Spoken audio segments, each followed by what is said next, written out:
Hello there, I'm Patricia Kelly, and today I'm joined by Arielle Yip, and the two of us are going to be talking about gut bacteria, what your gut bacteria actually does for you, and the difference between prebiotic foods and probiotic foods. Hello, Arielle. Hello, thanks for having me join you on Food for Thought. Yeah, very happy to have you here. Yeah.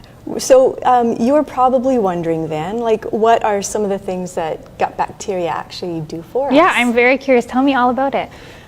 There's probably more than I could actually describe, but they're essential for our health, for everybody's health.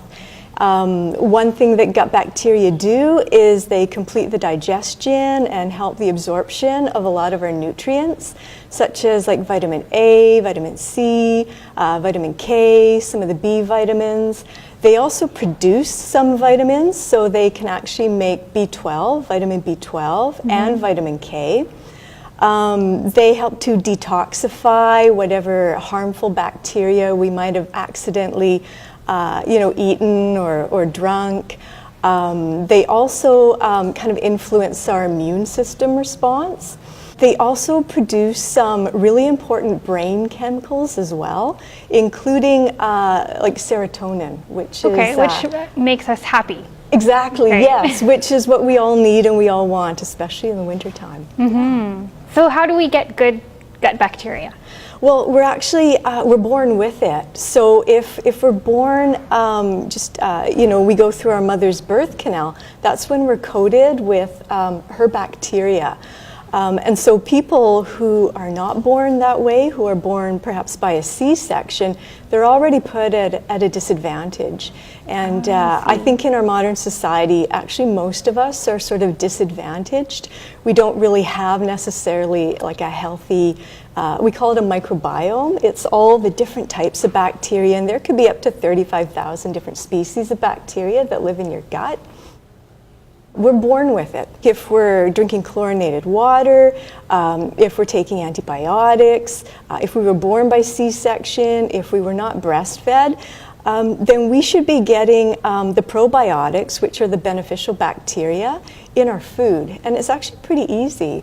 I think if I asked you to name like 2 kind of fermented foods that, that had good bacteria, I'm sure you could easily name at least 2, I'll bet. Fermented. I'm not sure about fermented, but I know yogurt has really good. Yes, that's probiotics. Yes.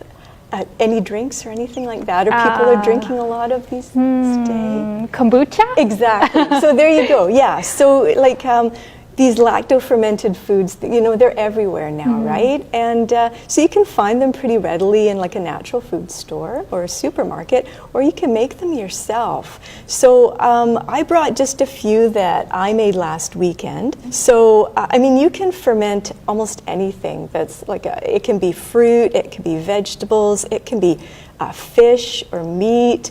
And you can also ferment dairy. So what I did over here, I don't know if you want to open that up and give it a sniff. I won't ask you to drink it because we're under hot lights here, but what does it smell like? What does it look like? It smells like milk. Kind of like yogurt? Yeah. It tastes just like yogurt, but I didn't use like a yogurt culture, which is usually what you would use to make yogurt. I took buttermilk and just added a little bit to milk, and after 2 days of sitting on my counter, that's called clabbered milk. And you can drain away the liquid, the whey. You can end up with kind of like a yogurt cheese, and I think it's called quark. And I think that's a German word. I think it's for curd. So yeah, the Europeans, South and Central Europeans and Northern Europeans, they know all about fermenting the dairy. Yeah. And then over here, we've got the sort of the traditional sauerkraut. And so that's cabbage, but you can put in almost any type of vegetable. So I put in some turnip and some carrot too, just whatever I happen to have. And you make that by soaking it in a brine. And a brine is just salt water. And you just cover up, make sure that it's completely covered in the brine. And, within a week, you've got this preserved, this slightly fermented sauerkraut.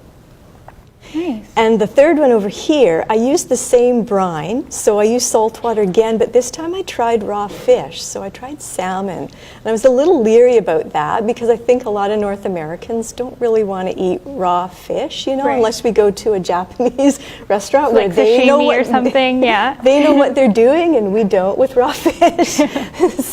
But I used the same salt brine, and for 24 hours I just had it submerged with some dill and some lemon, and it makes a really nice kind of pickled fish. Yeah, and what I like about that is that, you know, the oily fish, they're quite high in the omega-3 fatty acids, which Right. aren't supposed to be heated.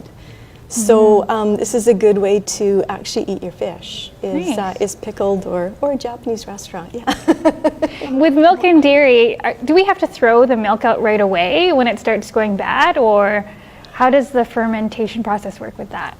We probably don't have time to describe that, but that raises a really good point. Like if you are going to ferment at home, I would definitely say learn from somebody who has been fermenting successfully for a while. It's worth paying $40 or $50 for a workshop so that you know what you're doing. So when you go to your own kitchen, you don't accidentally end up making something that poisons you. Right. We had a lot more to say, but thank you, Arielle, very much for joining me. Thanks for having me. And you're welcome. And that's been Food for Thought. Thank you.